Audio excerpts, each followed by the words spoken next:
S-Ranked Support. Black or Red Moon. Chapter 4.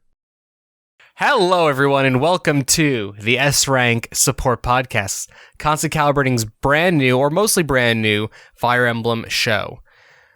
We've decided we're doing a little Fire Emblem show instead of hijacking the rest of our content, and you get the benefit of that. I'm your host, Josh Silverman, joined in a moment by my A-Rank co-host, Justin Stanley. Did you forget? Did I mistime that? Did I tell you too quickly? No, it's good. I'm making coffee. Are you making coffee? Cool. Yeah. I'm sorry, tea. Tea. Oh, lovely. So yeah, this week on this, this is going to require editing on this episode. Wow, there's a blurry camera on Justin's end. On this week's show, we are...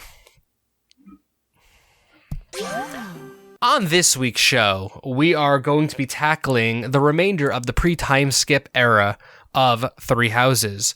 I believe it was the last episode of the episode before, we tackled chapters 1 through 6. We're now going to look at chapters 7 through 12. So pretty much everything from the mock battle of the field of the Eagle and the Lion, all the way through. In this case, we're doing the Edelgard route of Black Eagles. So, outset of power struggle.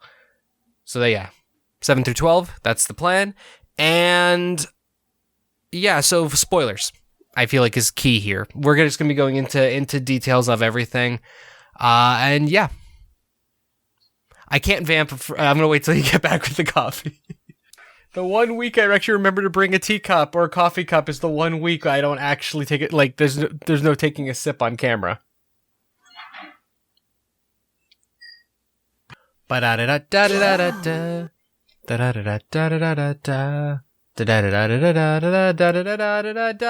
gonna have to edit this episode.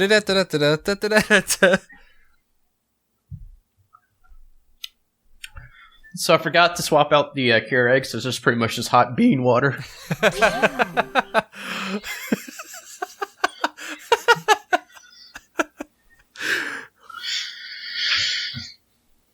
Justin, let's talk about our continued choices in the pre-time skip era of Fire Emblem Three Houses. So, because this is super fresh in our minds. It's actually reasonably fresh in my mind, because I talked about it with someone not that long ago. Other than you, cheater. Yeah, I mean, just some brief thoughts because I was trying to get some. I was trying to remember exactly what happened. But yeah, so from where we left off, the last thing we had talked about was Flame's kidnapping, and the first time we ever, at least our characters, see the Flame Emperor and actually get like at least a brief conversational moment with the Death Knight. So at this point, we do the mock battle, where in my experience of the mock battle, I put Petra in the middle on the I'm gonna call it the Elite Eat machine because I can't remember exactly what type of devices in the middle in this particular battle, and it just consisted of her just destroying she was just destroying anyone who tried to fight each other. Though I did actually have my first near-death experience, I think real one of the game, in this battle. I had one earlier in the Lord Donato quest, which was just a series of bad choices, but this is my first one where I actually had to like reset a huge portion of the battle. I couldn't just go back like a turn or two. I had to go back like a bunch of turns because I just left Felix for some reason in this position where he just got decimated. But the mock battle was one of my favorite things because I had recruited a bunch of people to my team at this point. So it's like the primarily from the Golden Deer, I had taken a lot of people. So like Claude's team was just him and like 3 other people. And that's so rude. And then Dimitri the Blue Lions was him and like 4 other people. So like the battle was so overwhelmingly one-sided. It was ridiculous. Because that's kind of what this game turned into for me. Mine turned in, well, like I didn't recruit anybody at this point. Maybe one person. So mine was actually kind of evenly matched and took some thinking to get it done. But pretty much it's like, I took the Godzilla approach for the first part. Like, just let them fight. And then I secured the middle while they're fighting, and then I just kind of like, I put a nice circle around that, so anybody that came to try to get said middle died, or I'm sorry, got knocked out, and then I just kept launching stuff at them. It makes sense. I just like set up this whole just destruction wave thing where I kind of like let them fight each other while I had Petra just firing off the yeet machine in the middle, and I think literally in that whole battle I defeated or knocked out every single person except for one person because it just was unfair.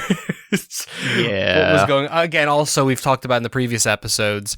I overleveled for this game because I don't know how to not do that in an RPG if I'm given the opportunity. It's why I might play this game again on hard at some point just to see what the game feels like not being, an eternal god. Mm-hmm. I mean, I still probably will find a way to do it, but anything's possible. So, yeah, so we had the little mock battle, which also was some good little foreshadowing moments. But what came next was, I think, one of the best chapters of the game, which was the Flame in the Darkness, Chapter 8, which is to rescue the village of Vermeer from the attacks of suspicious figures. So you go back to the village where Byleth and Geralt first start the game. There's rumors of some... what the hell is it? Some rumors of some weird people's behavior and things like that. You go back there, and I'm trying to remember the guy's name. I can't remember. I can't remember any name. Nah, where is it? This is just I have a little guide here, and not Adam. It's okay. This is. Okay, there we go. The Climate Battle. So yeah, so in this battle, you are to take down the rampaging villagers to help rescue citizens. During the battle, it's amazing they don't list this guy's name in this thing, but essentially the librarian turns out to be a bad guy, because here's the spoiler, everyone turns out to be bad guys in this. And yeah, so you go to take him down, and during that time, also the Death Knight appears. And during this battle, I managed to take down the Death Knight and get my second Dark Seal, and wipe the entire map clean of people. But what's really interesting about Solon is what the guy's name ends up being. Yes, finally popped my. Solon Solon. You're right. Solon, yeah. And then I can't remember what his original name was, but a librarian guy. He was barely at the monastery before he wanders off and disappears. So I know you're talking about though. Yeah, so yeah, he leaves. Turns out he's one of the quote unquote bad guys, one of the people doing all this darkness shit around. We'll call it Librarian Palpatine. Yes, exactly. I'm gonna be blunt. The guy who was too nice and friendly. Again, we talked about in the previous episode how the Church of Seros are the good guys, but literally nothing about them spoke good guys, and Librarian Palpatine literally came across like Sheev Palpatine. It was just like, you're some evil SOB, aren't you? And turns out he's actually a different kind of evil. Because he's like an evil that's evil? He's like super evil. Yeah, he's like super evil. So evil's his profession. Yeah, so you go to take him down and everything like that, take down the Death Knight. And what ends up happening is the Flame Emperor appears. And what was really interesting is it was when the Flame Emperor appeared, there's one specific thing that happened. So you're asked, you're given a choice that seems like it's an important choice, but it's not. And the choice is, you're asked, do you want to join the Flame Emperor? Did you say yes or did you say no? I initially said no, but I'll also point out the point that you realize, Flame Emperor's about something else at this point, too, because let's not jump right to it, but also you could think maybe this is a ruse, which that's what I kind of thought. I'm like, nah, I'm good. Flamey. I chose yes, which the only difference, it's literally ends up with the same thing. It just ends up with Flame Emperor being like, I could see it's just words. You're saying it. There's no actual intention behind it. You're not ready yet. So this is one of those telltale kind of choices. Yeah, sure. They're like, nah, you're getting this thing anyways. Well, no, that's not quite so much. It's not like they will remember and then nothing changes differently. This is just it's a faux choice. It's literally made purposely to be a faux choice. because at this point you haven't chosen anything. But what happens after this is Hubert runs up in a total panic. Just, has anyone seen Edelgard? Where is she? And the moment he does that, he comes up. Because it doesn't feel at all like the character. I'm like, that was the most red herring, oversold, wrestling ass moment. Like the guy just hit Kevin Nash with a limo, and then just appeared asking, "Oh my God, who hit Kevin Nash with a limo?" kind of thing. Like wrestling ass 90s moment ever that frickin' happened. And that's what it reminded me of. And I just immediately said, "Oh shit, Edelgard's the Flame Emperor." Like it was that moment where it just looked like, nope, totally clearly. And which definitely made, which definitely like set up a moment in my head where I was like, okay, well, I like Edelgard, so I'm glad that I chose to join, even though that didn't end up being a thing. At this point, would you say you had any idea what was to come? No, not at this point. I think it's really just part where I was tired. So I'm like, oh man, this is happening. Yeah, where is Edelgard? That's weird. She should be fighting with me. So yeah, stuff like that. I didn't really pick up on it too greatly at the get-go. Well, that was like a thing. So one of the topics here that I have written out is talking about... Which is sad, because like, I will point out that I'm usually somebody that can pick out crap right before it happens. So I was kind of surprised that I didn't right off the get-go. Well, so we're going to get to that actual reveal in a little bit, but that's one of the things I have here about talking about the surprises or lack thereof. I thought it was when we finally do get the reveal in chapter... Oh, shit, what is it? Chapter 10 or whatever. Looks like chapter 11, actually. When we get that reveal, I was like, okay, this is what I thought it was, and I wasn't surprised, but a lot of friends on my feed who were playing Black Eagles stuff, well, or even they were playing the other houses, they're like, holy crap, I did not see that reveal coming, because I guess obviously, Edelgard's the Flame Emperor in all versions, no matter what. So it was like very like everyone's like, oh my God, how I had no idea kind of thing. And I'm like, wait till you play the Black Eagles. And then I asked them after they get the point, like, when we played Black Eagles, was it more clear? And they're like, still no. And I'm like, okay, I'm an overly paranoid person, because I just thought like, oh wow, the Black Eagle storyline is just not full of a lot of surprises. Now I kind of, from what a lot of people are saying, the Edelgard route is the route you actually should finish the game with, not the route you should start the game with. Whoops. Yeah, I just was like, well, I want to play Black Eagles, and I really freaking like Edelgard, so that's kind of why I went the route that I did, sort of thing. Mm-hmm.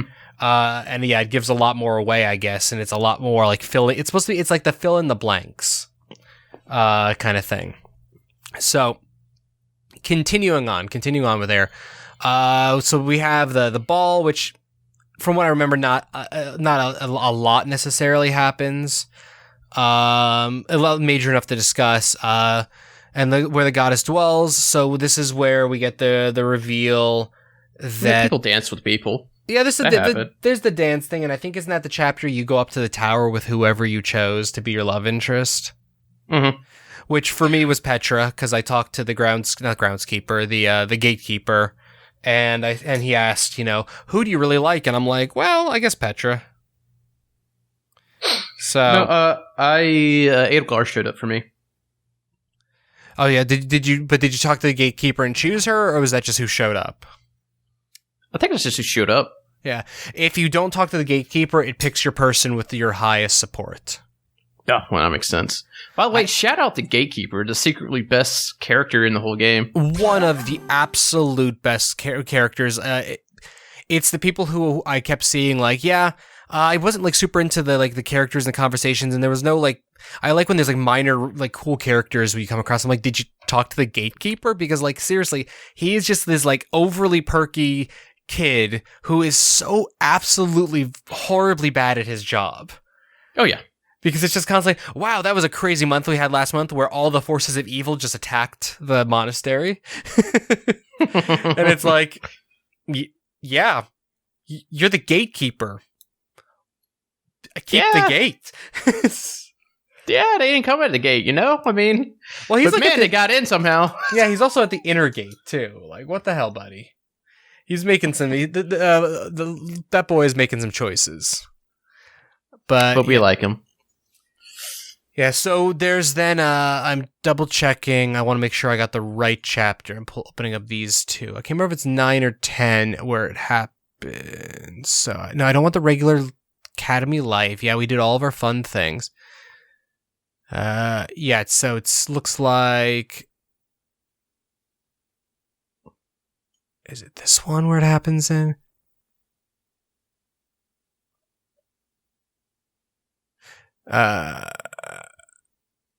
Gotcha. Okay. So it's chapter 9 where we go out and we discover that what is her name? The person. So there's another person you find alongside Flane who claims to be an old student of the school. She is very clearly not. Literally everyone comments if you talk to them, wow, she is acting really fucking weird. Yep. And not at all like the person I remember who went missing 5 years ago. And yeah, it turns out she stabs your dad. Yeah, that's putting it bluntly in the abridged version, but yeah.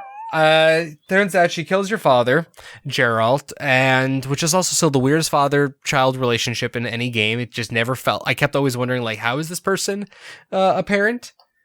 And yeah, so stabs your dad, and you try to use Sothis' ability to go back, and turns out you can't. There's nothing you can do to stop that moment. That moment is a fixed thing. It is a fixed point in history, yes, as some doctors have put it. Pretty much, absolutely. So you're kind of stuck with that whole Mishligas, and yeah, it sucks at the moment. It's actually kind of depressing. I felt like the whole entire sequence, and then I think it's in this Is it? Yeah. Let me double check. I want to see if it's this chapter.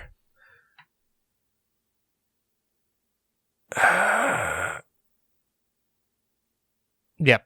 So yeah, so it's then in the next chapter you run off. So after that chapter, Geralt dies, and this is also, by the way, that's also the chapter that's super lighthearted before that point because it's all about the White Heron Cup, which is the dancing thing, which led to Dorothea becoming my dancer. Who'd you choose, by the way?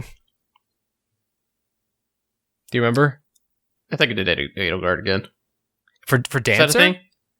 Oh, no, for dancer, sorry. My mind went somewhere else. I actually was about to... I came very close to letting Ferdinand do it, because he was, like, very enthusiastic about it, but no, I ended up picking Petra. Okay.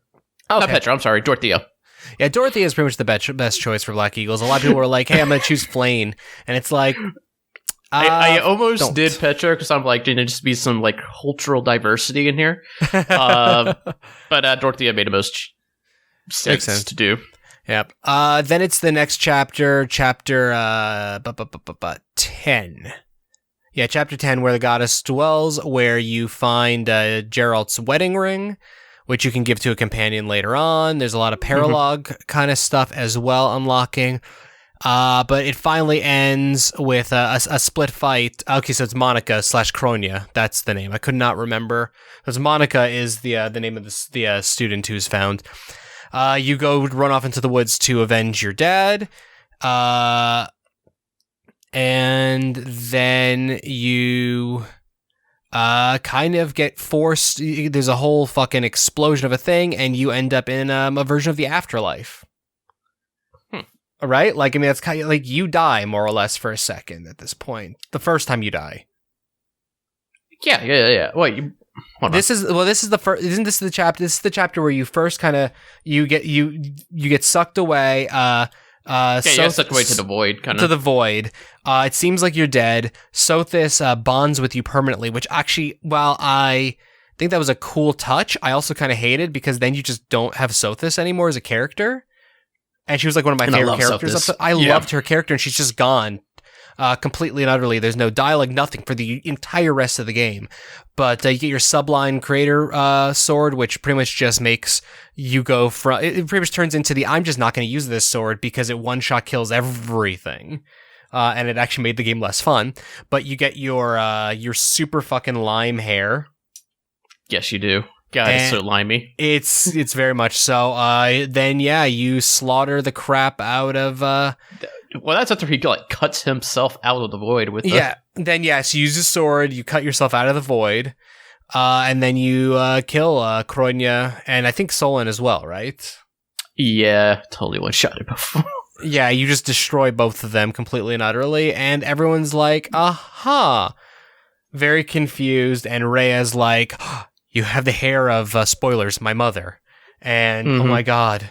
What do I do about this? And it's all this, and it's this insane like reveal and then whatnot. So from there we lead into chapter 11, which is the big. So okay, it's somewhere before this. I think it's a chapter 10. I think it's one of the chapters right before this, which is where you get the first little nudge. Actually, I think it's before chapter 11, or maybe it's chapter 11, where you make the choice. Yeah, okay, here it is. It is actually chapter 11, so we're actually on track. Good, finally. Sweet. Where, I don't know about you, but I'm wandering around the monastery, and I see Edelgard there. I go to talk to her, and suddenly it just gets this hard music, and it's just like, this choice will affect the rest of your game. That you can't back out of right now. And you can't back out of once you talk to her. And also, it literally ends that month. So I went through the whole thing, had a panic attack for a moment, like, this is too much, and I actually restarted the month to make sure I did everything, because otherwise it just ends that month, pretty much. Yeah, luckily I save, like, before. I have one that I save at the start of every chapter. I have one I save before I start every event, so... I started the beginning of the chapter as well. Yeah, you warned me about it. I still did it on accident. I'm like, oh, cool, Edelgard, what up? I'm like, oh no, it's the moment. It's the moment. So the choice is essentially: do you accompany Edelgard to the capital of the empire, or do you not? And if you don't, the month just continues normally, and Edelgard just disappears. Is my understanding. But if you do follow her, you get this cutscene where she pretty much just confronts her father. She becomes the new emperor. She sentences Ferdinand's dad to death, pretty much. Who's been like the mock person running the empire. And then just confronts every little fact about every last little thing, except for the fact that she's a flame emperor. Though at this point, pretty much, she pretty much does a hostile takeover. She's a hostile takeover of the entire empire, and it's like one of those moments where I'm like literally sitting there going like. And it was just, I was like so giddy, and I'm taking pictures like the entire month, the entire like montage of things, and it's like. So you were doing that. I'm like, oh, this is really good, but she's also doing what I thought she was going to do, and I'm still worried she's going to go like just full on murder queen on everybody. It definitely seemed like it. It definitely seemed like we were heading towards that. So, yeah. So also, the only way to choose the Edelgard route is if you follow her to the capital. If you don't, then later on, you're not even given the option to side with her. So yeah, so you make that choice. You side with her, or you follow her to the capital. And from there, you then go into the final mission thing, which is going to the Holy Tomb. And from there is when it's confronted. So you go down with Rhea. All of a sudden, Edelgard confronts with a bunch of people we've never seen her with before, who are kind of like psychotic, like crazy jackal laughing people. And it's like, you're really trying to sell the fact of her as a villain here. And no matter what happens, you have to fight Edelgard and her crew to protect all the crest stones before finally defeating her in her Flame Emperor garb. And I was panicky about this because I'm like, wait, but is there no way to choose Edelgard? Like, I really didn't understand what's going on. I'm like, I don't want to fight her, but you do. Yeah, you do. You take down the Flame Emperor, you take down all of her minions, and finally Rhea is just like, fucking murder her, just screaming like banshee. Yeah, Rhea's going off the deep end. Or she's letting her true nature show. Yeah, she's letting her true nature, her monstrous nature show. And which was my final point where I'm just like, yeah, no, I am totally siding with Edelgard, because you're given the option there if you went to the capital with her. Side with Edelgard, and suddenly Rhea is just like, I'm the Immaculate One, and it just turns into this big motherfucking dragon. That part I did not see coming. No, I didn't. I will say, up to this point, up to the choice, like, Edelgard still doesn't let on that she's doing this for good reasons, why she's doing it, so you're still kind of... leap of faith thing a little bit. It is totally a leap of faith thing. You still think it's like, oh gosh, she is doing this hostile takeover like I thought she would. But you're like, but I know this church is weird. Mm-hmm. So... I sat there for a moment. I almost turned the game off and slept on it, but I just went back. It's like, it's Edelgard. I'm a little older. That's exactly what kind of happened with me. I'm just like, you know what? I'm just going to follow this through. I'm just going to follow the path I've been on. And whatever happens, happens. Yeah. I'm just like, whatever happens, happens, and we'll deal with it. So, it turns out then Edelgard, talks with all of your people and stuff like that, and is just like, hey, this is the deal, and this is why I did what I did, and most everyone's just like, all right, cool. And then you end up at this like temporary facility, in the Empire, at the start of chapter 12. And I honestly was like, what kind of shocked me at this point was that every person I recruited was there. Mm-hmm. And I'm just like, which was literally everyone except for the other house leaders, they're and their attaches. Otherwise, like, their second in commands. Like, so pretty much Dimitri, Dedu, Claude, and Hilda? Yeah, Hilda.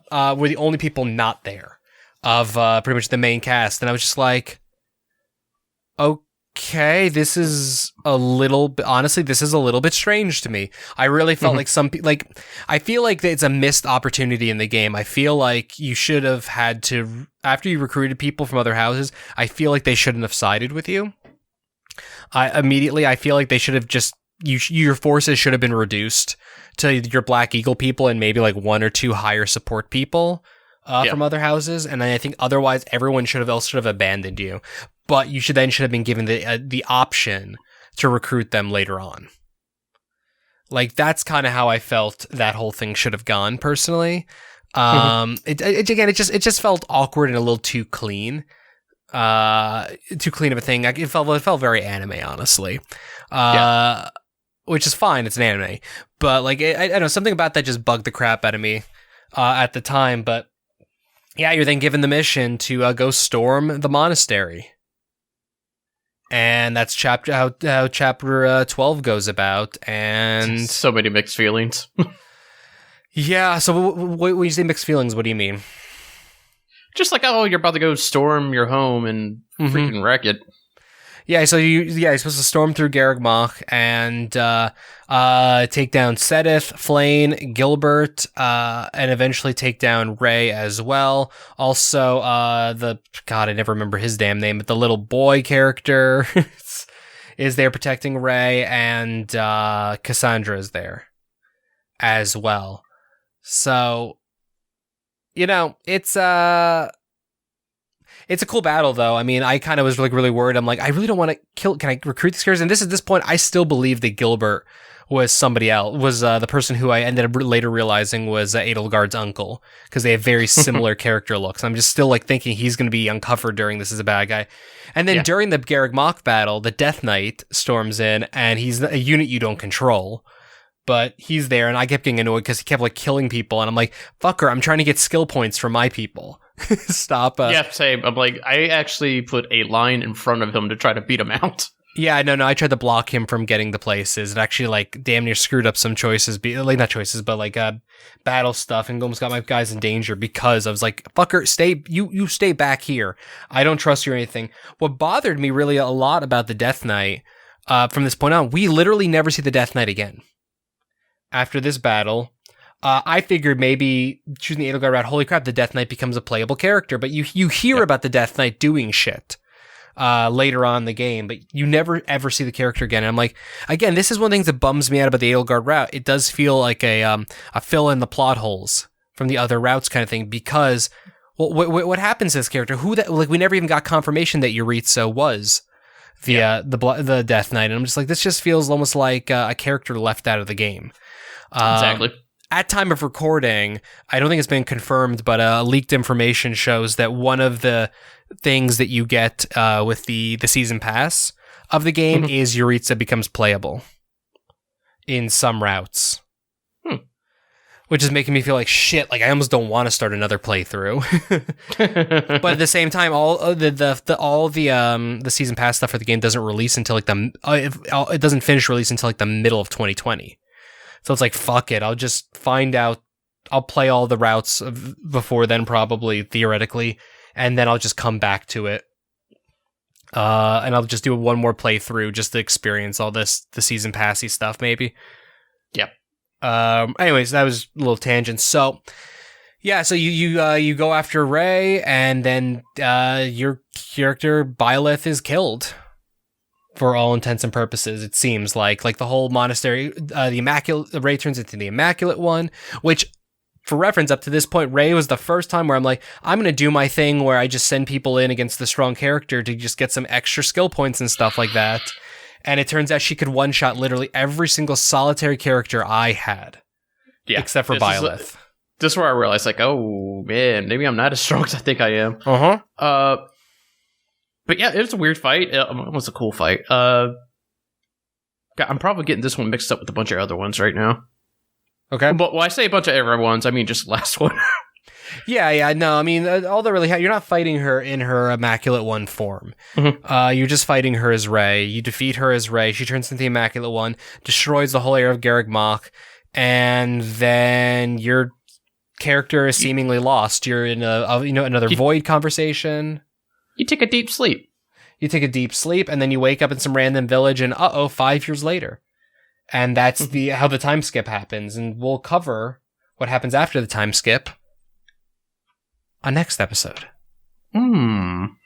But before we leave you off, so I felt like a strong sense of just actually maybe we just leave it off there. Yeah, we can leave it off here. I think that's actually a perfectly fun ending. So, thank you all for joining us this week. The S-Rank Support Podcast will be released every week on iTunes, Spotify, YouTube, and wherever else you find podcasts. We're on Facebook at facebook.com/Constant Calibrating. I'm at Bear Punch. Justin's at Justin_Glorious. The Twitter for ConCalPod is at ConCalPod. You can check our Instagram at instagram.com/Constant Calibrating. Come chat with us on Discord at constantcalibrating.com/Discord. And as always, please leave us a review on iTunes and wherever else you find this show. The first month of a show the first couple months of a show, it's about 88 days, is the key period to boost reviews and get in front of more people. So if you leave reviews and ratings, it's more likely to end up on the new podcast lists and whatnot. So please go, regardless of where you're watching this. If you're watching on YouTube, please go subscribe on iTunes and leave us a review. ConstantCalibrating.com/FE iTunes. So yeah, if you enjoyed the show, drop us those 5 stars. So let's keep chatting some Fire Emblem. And with that, thank you for the perfect tea time. I actually remembered a teacup. Very hot.